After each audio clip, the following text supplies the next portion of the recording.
بسم اللہ الرحمن الرحیم۔ ایم کے اکیڈمی میں خوش آمدید۔ آج آپ کو پاکستان کے ان وزرائے اعظم کے بارے میں بتائیں گے جنہیں ماضی میں گرفتار کیا گیا۔ حسین شہید سہروردی، جنہیں 1962 میں 1992 کے سیکیورٹی آف پاکستان ایکٹ کے تحت ریاست مخالف سرگرمیوں کی من گھڑت الزامات پر بغیر کسی مقدمے کے کراچی کی سینٹرل جیل میں قید میں ڈالا گیا۔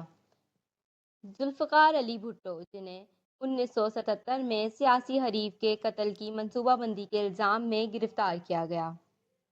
محترمہ بے نظیر بھٹو، جنہیں اگست 1985 میں 90 دن کے لیے نظر بند کر دیا گیا۔ اس کے بعد اگست 1986 میں کراچی میں یوم آزادی کے موقع پر ایک ریلی میں حکومت مخالف بیان بازی پر گرفتار کیا گیا۔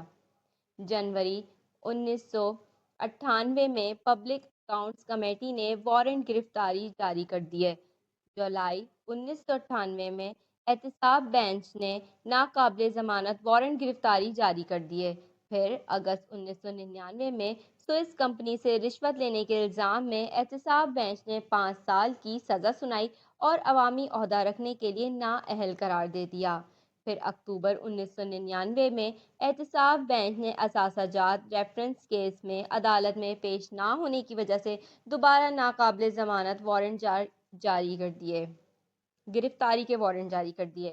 نومبر 2007 میں جنرل مشرف کی آمرانہ حکومت کے خلاف لانگ مارچ کی قیادت سے روکنے کے لیے لاہور میں پیپلز پارٹی کے سینیٹر لطیف کھوسہ کے گھر پر ایک ہفتے کے لیے نظر بند کر دیا۔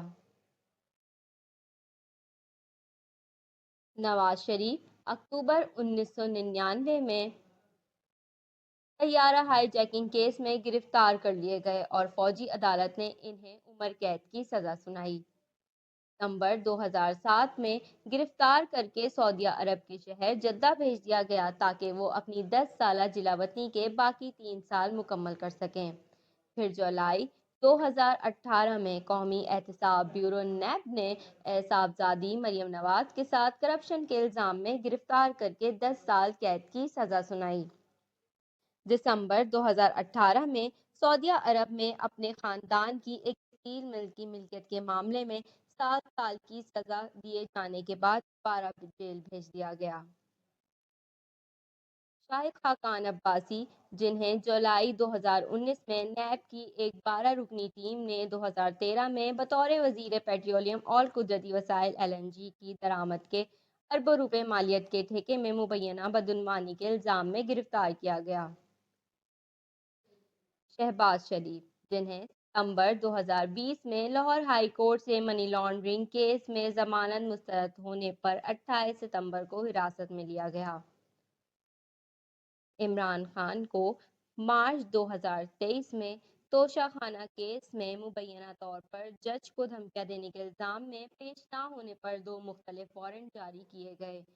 پھر 9 مئی 2023 کو اسلام آباد ہائی کورٹ کے احاطے سے القادل ٹرسٹ کیس میں گرفتار کیا گیا۔